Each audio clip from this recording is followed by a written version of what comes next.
Hi, I'm Ken Eastwood, and I'm delighted to be here getting ready to talk to these employees from across the City of London who have taken some time out of their day in order to talk to us about their mission to be at your service, a respected and inspired public service partner, building a better city for all. You know, London is an amazing place to be right now, and we have a vision to be a leader in commerce, culture, and innovation, our region's connection to the world. Plus, ours is a diverse community that enjoys tremendous prosperity, a great quality of life, and a commitment to preserving and protecting a beautiful city that I personally am privileged to call home. Working together towards realizing that vision, frontline employees, managers, residents, and many other groups gathered these ideas into a focused, clear strategic plan, and Council approved that plan built around 4 areas of focus: strengthening our community, building a sustainable city, growing our economy, and leading in public service. Our 4-year strategic plan is firmly rooted in the values of individual responsibility, collective accountability, collaboration, and innovation. But don't take my word for it, because standing by from remote locations around the city, we have 12 groups waiting to talk about how what they do every day is contributing to the successful implementation of our strategic plan. We'll hear from them in just a moment, but first, I've got a few questions about the big picture of the strategic plan. And who better to answer those questions than City Manager Martin Hayward. Martin, what exactly does a strategic plan do? A strategic plan helps us as a community get what we want this community to look like. So we put services in place, we build infrastructure, and we really create a community that we want to live in. And it's not just about the hard services, but it's also about some of the soft services that we provide. Now, our resources are limited because people don't have bottomless pits when it comes to the tax dollars. And so we need to really focus where we put our energies in order to best achieve the results for the community. Okay, so how did the strategic plan get up and running? And who was involved in bringing the plan together? So our council had just come in from an election. They'd been door to door. They'd heard a lot from the community about how the community wanted to see this city look and what they wanted us to do. We have a number of strategies and master plans in place for transportation, parks and recreation, neighborhoods, etc. So bringing all those together, the council wanted us to look at where we were going and put some objectives down that tied in with the vision, mission and values of the corporation. And at the same time wanted to, within 100 days, set that direction, with also taking it back to the community and saying in the community, what is this hitting the mark? We want to confirm where we're going. Then we moved on from there to looking at the budget. And through the strategic plan that the council had approved, there were basically 4 areas of focus that we needed to look at, involving all aspects of the city. And so we took the budget and we tied the budget over 4 years into that strategic plan to say this is what we're going to be delivering for this term of council. So it really focused the resources, focused the efforts, set the expectations, and said this is what we're going to do, and we're going to achieve community what you asked us to achieve, and council basically endorsed all that process. So how will you know if this plan is working? Well, we have periodic checkbacks with council. We give progress reports semi-annually in May and in November. And basically we report back on every single objective, where it is it on track, is it behind schedule, why is it behind schedule if it is behind schedule, what do we need to do to get it back on schedule. So there are a number of efforts that we put in place that council and the community know, because it's a very public process. In addition to that, we have a dashboard available on our website at london.ca, and that dashboard really speaks to every one of those objectives as well, and is a constant living reminder of where we are against our objectives that have been set for council. In addition to that, we have periodic reports to council on the budget, and in that budget document we talk to some of the projects that have been approved through the multi-year budget process and what the status of those is. So there's a number of ways we actually report back to council and to the community. Martin, where can we learn more? So you can go to our website at london.ca. You can search for strategic planning. You can look at a dashboard which is on there as well, and you can also search for a number of the reports back that I mentioned earlier. You can also get involved, just contact someone at the city if there's a particular objective that appeals to you and see how you can get involved, either through volunteering or participating in a committee. Wonderful. Thanks, Martin. Now, before we let you go, just one last question. Working for the city must be very fulfilling for you, but what aspect of your job do you appreciate the most? Well, I think it's actually looking at and seeing our employees deliver on the objectives of council. Moving forward, it doesn't make a hoot of difference what we've got written on paper if our employees are not there delivering the good service that we have and the excellent quality of product that we deliver to this community, then really it's meaningless. It's just words on paper. And so I'm really appreciative to all of our employees, from those that clean out the sewers, to those that clean the buildings, to those that deliver some of the hard services that we have, that reach out into the community, into some of our most vulnerable, and the protective services. You name it, we're there. And we got people that are there every day delivering great services for London, and that's what I'm proud of. Martin, thank you so much for your time. You know, we are truly privileged to have some passionate, dedicated individuals who work across our city to help Londoners enjoy the place they call home.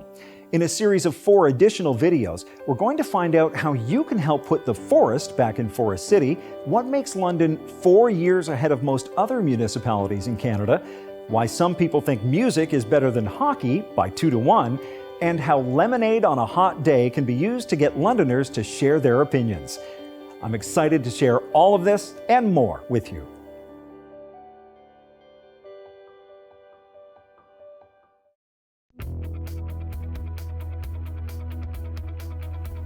Hey there, I'm Ken Eastwood, talking about London's 4-year strategic plan. If the old African proverb, "it takes a village," holds true, then London can only benefit from stronger, more tightly knit neighborhoods and communities. Strengthening our community is one of our 4 strategic areas of focus. And even though there are far too many initiatives and activities under these key strategies to show you in one short video, we've found 3 stories to show you what community building really looks like.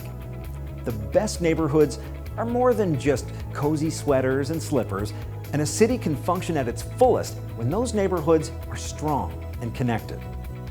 Proving that it really is a beautiful day in the neighborhood, Karen Oldham and Ryan Craven are standing by in one of London's gorgeous parks. So, Karen, Ryan, what is your part in helping to develop London's neighborhoods? Our focus is to look at how we can support residents with neighborhood decision making and increased neighborhood activities. So Ryan and I get to maybe support a little bit, but the residents are making it all happen. So can you tell us about the Strengthening Neighborhoods strategic survey you've been collecting over the summer? We actually had staff throughout the summer who went out to parks and libraries and different spots where residents already are, and we got them to fill out the survey with, we bribed them with lemonade, and we asked them a bunch of questions about how we can, what their vision of a strong neighborhood is and how we can work towards that together. We have a kids survey and an adult survey, because kids wanted lemonade too, and it worked out quite well. Overall, we're trying to find out from residents what are the supports they need in order to bring the residents in their neighborhoods together. So our role really in that is the background. What's so important about having active neighborhoods? When people talk or think about what they enjoy about a city, it's often the social community stuff. It's the events, it's the impromptu things that you bump into on the street, and that really contributes to the strength of our community. So where can we learn more? You can go to neighborgoodlondon.ca or london.ca/neighborhoods. Now, before we go, I wanted to ask, aside from lemonade, what is the best part of your job? I think the best part of my job is when I think of the people that have thanked us and they can't believe, they're surprised that the City of London will support them or is asking their opinion on something, and then we follow through and deliver. For me, that is amazing. Karen, Ryan, so great to talk to you. Thank you. Yeah, our pleasure. So we know it's important for citizens to take the lead in organizing events in their communities, but who's in charge of making sure the facilities are the best they can be? Fielding our next questions, we have Lynn Lubert, Julie MICHAUD, and DARYL DIEGEL at the site of the soon-to-be-renovated South Crest Pool. So Lynn, the question on everyone's mind is London's parks and recreation anything like the TV show? Very much so, actually. No, we're not at all. So what does London's parks and recreation encompass? It encompasses parks, playgrounds, all of our sports fields, golf courses, special events, and then our facilities like community centers, arenas, swimming pools. That's a lot to handle. So how do you decide what to focus on? We have a strategic recreational master plan that's updated every 5 years, and we include extensive community consultation. We also look at the demographics of the city, growth areas, and areas of absences of particular facilities. So what is your role in strengthening our communities? We provide amazing facilities and experiences for families and Londoners to know that our community is able to find a way to participate or recreate is it's gratifying because we know that we've made a difference in the community and the quality of life to people that are in our community. So when you're opening a new facility, what's the best part? It's not when we do the ribbon cutting, it's when I come back to the facility and I see the expressions on the people's faces and the joy that they're having with using facilities that we've created. It feels like we're making London more beautiful, and we're also providing more interesting places and strengthening the neighborhoods. Looks like a gorgeous day. Thanks so much for talking with us, guys. Great, thank you very much. A community is only as strong as its most vulnerable citizen, and that means ensuring all the citizens of London are able to access financial and other supports during a time of need. Joining us to put the works in Ontario Works, we have a very large group at the South London Social Services Office. When it comes to strengthening our community, social services and Ontario Works have an important role to play. Can you tell us more about what exactly you do that helps London? Some Londoners go through a lot of change, and so we provide really great, excellent customer service during that time. And during that time, we reduce barriers to employment. We work with several community partners to help reduce that impact, as well as a lot of our employers within the community. So it's a real partnership and a collective as we support those individuals and families to fully participate in our community, as well as return back to gainful employment. What are some of the different programs you provide to people in our community? Social Services offers a variety of different programs, from Ontario Works to discretionary benefits. We have within that we have various teams, so the intensive case management, our LEAP team, our homelessness team. We support all citizens of London by providing employment and financial services. Where can we find more information? People can get more info on the city website. It's full of great material. You can find social services just by putting it in the search bar, or you can find the social services link under the resident tab. Before you go, I want to ask, what do you love about your job? For me to see someone's family come together again, gain employment, and move on, I couldn't ask for a better job. And to see London a better place, that's a double bonus. Thank you for talking with us, everybody. Thank you very much for taking the time to speak to us. Our community is stronger, more vibrant, and healthier, thanks to countless groups and projects just like these three.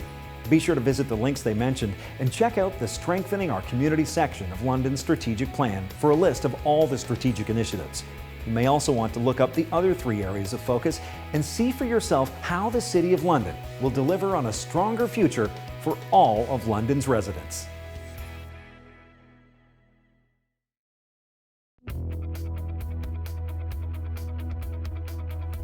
Welcome back. I'm Ken Eastwood, talking about London's 4-year strategic plan. You know, like the frog said, it ain't easy being green.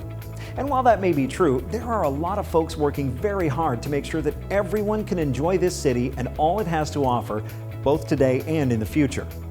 Building a sustainable city includes these key strategies. And while we can't show you all of the initiatives, we've got 3 examples to help us understand what they look like in action. Everyone knows London, Ontario is the forest city.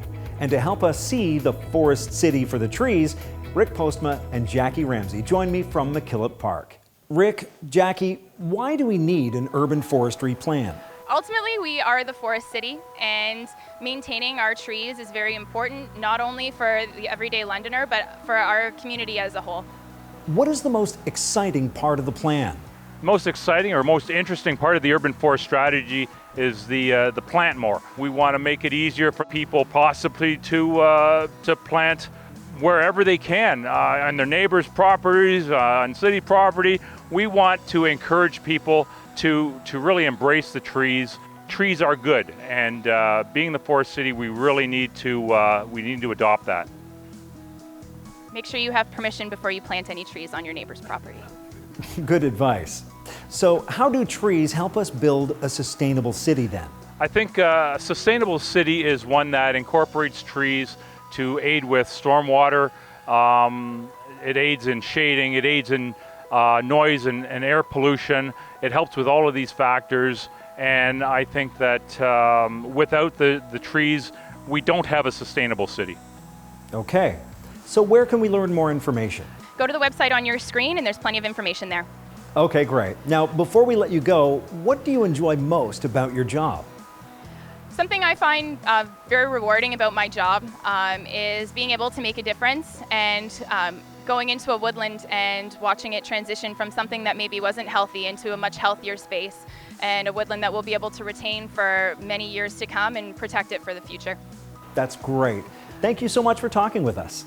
Thank you so much, and I hope that you are interested in learning more about the urban forest. Something we share with our trees is the need for water, and our city manages 3 different kinds of urban water infrastructure: drinking water, stormwater, and wastewater.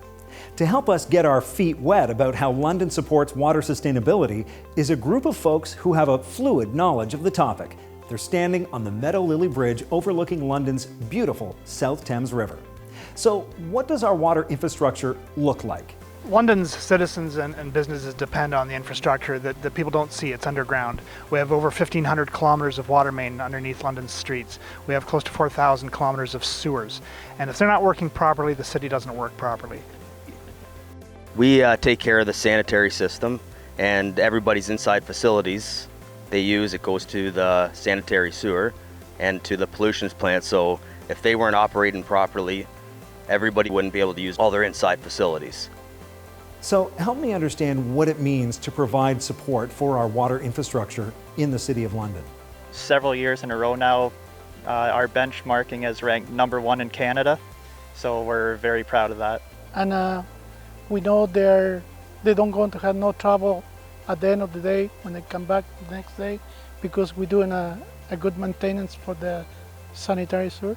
Okay, so what does building a sustainable city mean to you?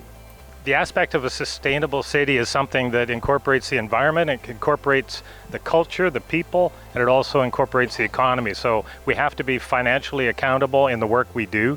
We also are wanting to make improvements if possible, and certainly maintain the wonderful environment we've got. And we're standing here at Meadow Lily Bridge because the Thames River is right behind us, and it all has an impact on the Thames River. So what are some of the things then that you are doing to help support sustainability? We're working in partnership with the Upper Thames Region Conservation Authority, as well as just local initiatives. There's also a new initiative through the water engineering team where we've designed and have in use a water usage tool that's available to all water customers, whether they be industry or residents. So they have access to more water data, which is their water data. They can also compare themselves to the city and to their neighborhood. Great. So where can we learn more? For more information, just visit any website on the screen. So then, at the end of the day, what makes it worthwhile for you? At the end of the day, when I go home and my sons, 1- and 3-year-olds, ask for a cup of water, and I get to go to the tap and open it up and know that I don't have to smell it or test it or worry about it. I can give it to them and they're going to be just fine with it. That's the part that I'm most proud of when I'm done my day's work. That is absolutely something to be proud of. Thank you so much for talking to us. Thanks. Thanks for having us. We enjoyed it. London is the largest city in Canada without a rapid transit system. And if we're going to reduce our carbon footprint, that means expanding our public transit. Shift is where rubber meets road on this topic, and steering us toward greater understanding, Sean Galloway, Doug MACRAE, and Josh ACKWORTH are at one of London's intersections to be most significantly impacted by Shift. So we know that Shift has to do with bus rapid transit, but in the bigger picture, what is Shift really all about? Shift is a project that's going to transform London. It's a project that's about mobility and also about city building. Why the focus on public transit? When it comes to cities, it's all about moving people and accessibility. So in terms of getting people to where they need to be rapidly, transit is a key component to doing that. Couldn't we just expand our existing roads? Your roads can only get so big, can only carry so much.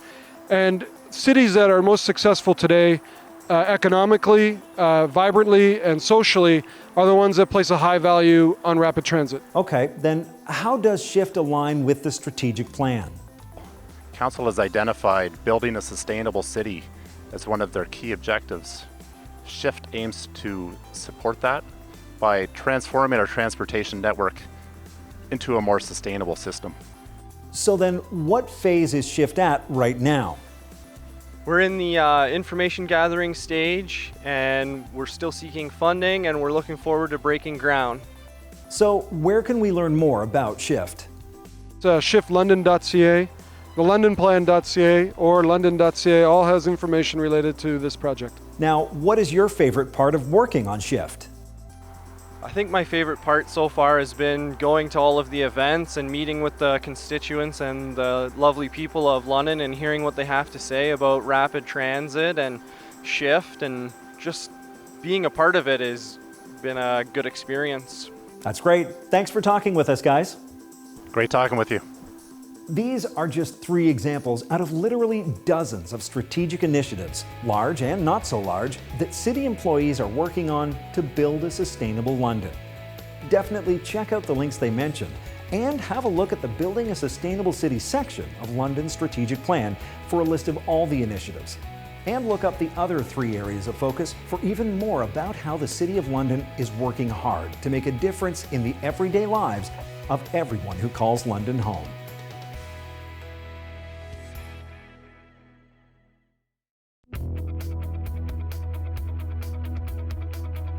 Hi, I'm Ken Eastwood, talking about London's 4-year strategic plan. Everyone knows there is no subject as controversial, no greater a point of disharmony, and none more misunderstood than the economy. Whatever. In London, there are some very smart, dedicated people working very hard to ensure all Londoners are able to lead full, prosperous lives. We've found 3 important initiatives out of many, many others that really show us how London is planning to use these key strategies to grow our economy, one of 4 areas of focus in London's strategic plan. Every journey begins with a roadmap, and Kate Graham and Cathy Parsons are at Covent Garden Market in downtown London to help us understand why they're taking the economic road less traveled. So, Kate, Cathy, we're talking about the economic roadmap. Now, how does that fit into the strategic plan? So Council has a bold vision in their strategic plan, and they identified 4 areas to focus on, and one of them was about growing the economy. And that's because that affects every Londoner every day. And so this work is a more detailed look at how exactly we can do that over the next 5 years. So then, what do we mean by economic roadmap? So the roadmap is a living, breathing document that will really truly evolve as the community works together. But what it really truly needs is leadership and partnership for it to be successful. Now, we've seen all kinds of economic plans in the past, but what makes this plan different? This is the first time that I can remember where we've had many, many partners commit to working together for a long term. So we now have 5 teams working together. We've got a leadership group that involves many, many perspectives from the community. So it's really exciting to see that it's not just the city and not just a few organizations focused on our economy, but there's a big tent now of people who are all committed to moving the city forward. It's great. It's very exciting. Great. Now, where can we learn more? You can visit us at london.ca and type in London's Community Economic Roadmap. Now, you 2 seem to have so much passion for this project, but why do you enjoy working for the city? As a city employee, we are really lucky because every day we get to work for a community where we love. We get to do things that actually make the places where we live better to for ourselves, for our neighbors, for our families. It's really rewarding, and it's nice to be able to spend every day doing something that you know benefits the people that you care about. Hey, that's a great reason. Thanks for joining us. Thank you so much for having us. Guy Lombardo, Jack Richardson, SHAD. London's history of producing music industry heavy hitters means we're seeing a bold new music strategy as a significant part of the cultural prosperity plan. And it's already hitting all the right notes. Music industry officer CORY CROSSMAN is at the London Music Hall and is just the person on staff to tell us more. So CORY, London has a music strategy? How do you even pull together a music strategy? That's a great question. The music strategy is composed of input and feedback from Londoners and from the music community here. We've understood that there's a vast array of music businesses and talented musicians within the music scene that helped offer feedback and give us some insight as to what issues there are. Well then, how are you putting the strategy to work? We have this strategy called FUEL, which stands for Foster, Unite, Engage, and Liven. And what's really exciting is we're working with task teams that are helping to fuel London's music sector. And the London Music Office is here really to fuel the growth and development of the industry.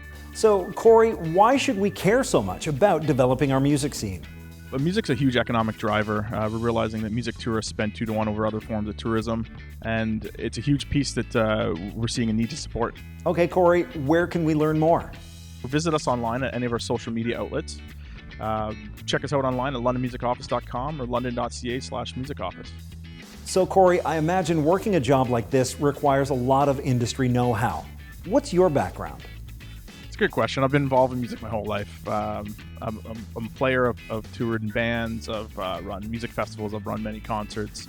I've worked closely with downtown BIAs. And yeah, I've kind of done a lot of different things in music. CORY, thanks for joining us. Happy to be here and check us out. We'd like to get you engaged. When we say support local, that means small business, and the city is making access to services for entrepreneurs more accessible than ever. John Nolan and Dominic Anello are all business in the freshly renovated lobby at City Hall. So let's start with the basics. What is Service London? Service London is an initiative aimed at improving the way customers experience services offered by the city. We revamped the point of entry here when you come into City Hall. We have staff right there ready to serve fine citizens of London and offer direction on what departments they may need to go to or services with our business connector and other services that we can do right at the front desk. So since you consolidated all of these services, how has it been going? We have friendly staff, so I've been very fortunate to have great staff, and they're always eager to help. So we've had nothing but great success so far. Okay, so what can you tell us about Service London Business? So Service London Business provides services to small business clients that are coming in looking to either start or expand their business. It gives them confidence in navigating the internal processes here at City Hall. So why is it important to help small businesses? Small businesses play a vital role in building a resilient economy. They mean more jobs stay in the City of London. They support the idea of supporting local businesses, and they also give us more choice. Where can we learn more? Visit us online at london.ca, reach us by telephone, or come in and see us in person.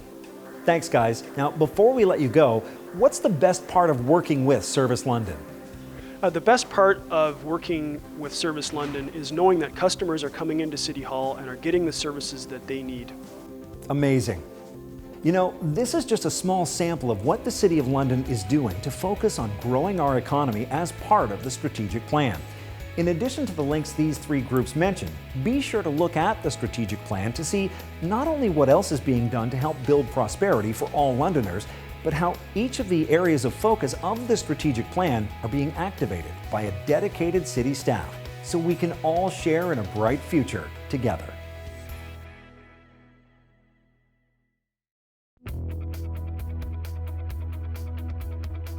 I'm Ken Eastwood, and I'm here to talk to some dedicated City of London employees who have taken time out of their day to talk about their role in London's 4-year strategic plan.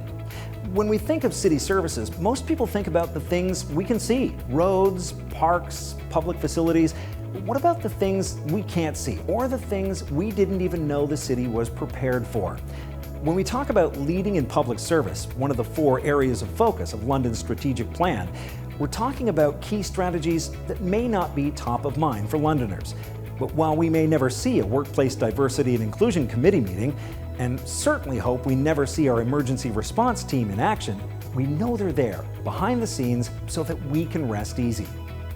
And as taxpayers, fiscal prudence is at the top of everyone's mind. And City Council has taken a bold step with a new, innovative 4-year budget cycle. Larry PALARCHIO and Jason Siness are at City Hall to help us make sense of all this. So, Larry, Jason, in 25 words or less, can you tell us just what is a multi-year budget? A multi-year budget is over a 4-year period, which coincides with Council's term. It gives the Council and the community some input at the start of the process as to what major projects they want completed over Council's term. What is the benefit to having a multi-year budget? The benefit of the multi-year budget is basically giving the community the certainty that those services that they're receiving today will continue on for the term of the council. Whether it is recreational services, road maintenance side, basically snow plowing and so forth, they're going to continue to get those services. Now, I understand the benefit of that, but does that also mean that we're now locked into this budget for the next 4 years?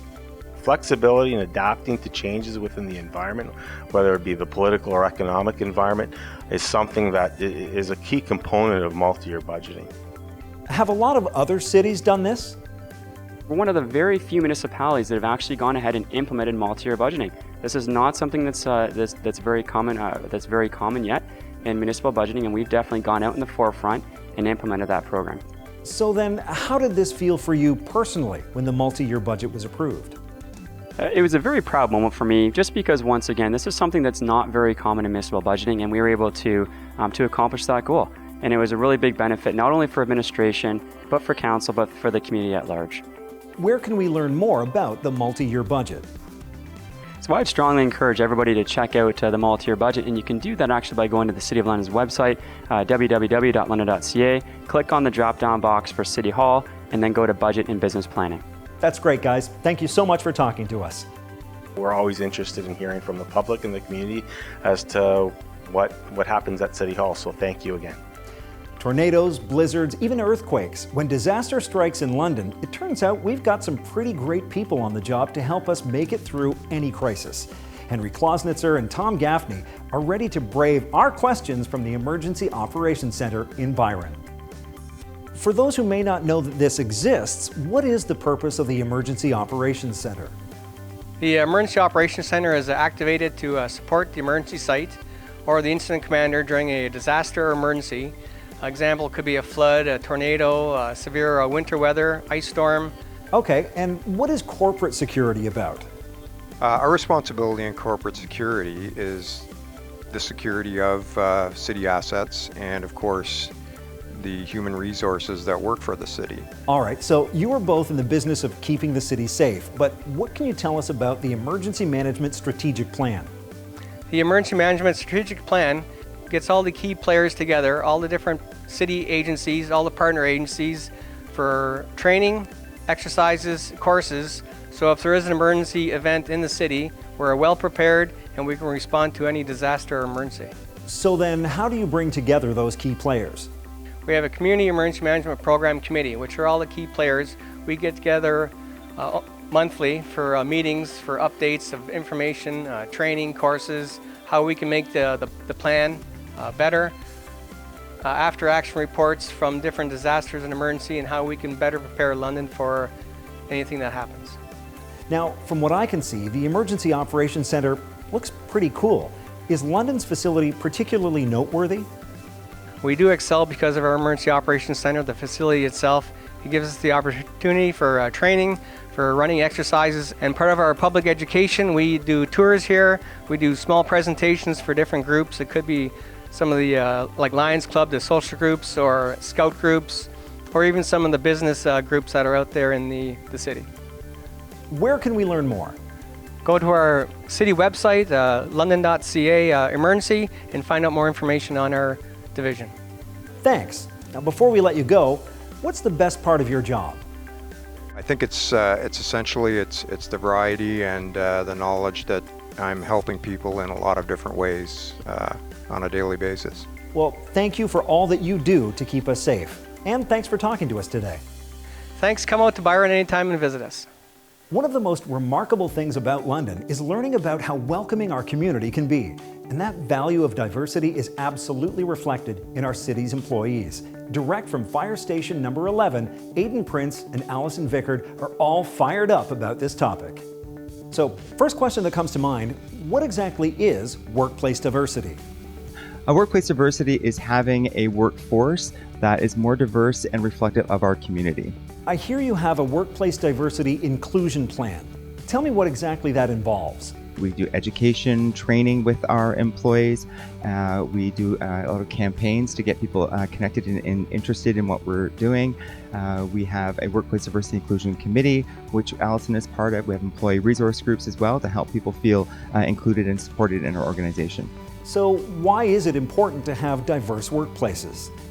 I know once groups are represented within certain professions that the general public and even those that are considering that profession feel like they have a place. That really needs to be expressed so that the public or the city that you serve, those people can actually feel like the city is there to serve them and they could potentially be part of that workforce. Diversity affects all of us. And when everybody feels included and like their voices are heard, then essentially, as a worker, I come to work prepared to do a really great job. Where can we learn more about your plan? Certainly there's information on our intranet for employees, and there's also information on london.ca. Just search Workplace Diversity Inclusion. Aidan, Alison, thank you for talking with us. All right, thank you. Have a good day. From budgets to safety and ensuring equal opportunities for all, these are just some of the ways that London is leading in public service. When you're looking at the links these folks talked about, take a look at the other strategies and initiatives in each of the areas of focus of the strategic plan. Through leadership, innovation, and collaboration, we can all live in a city that's stable, safe, and inclusive. That's the city I live in, and that's the place I call home.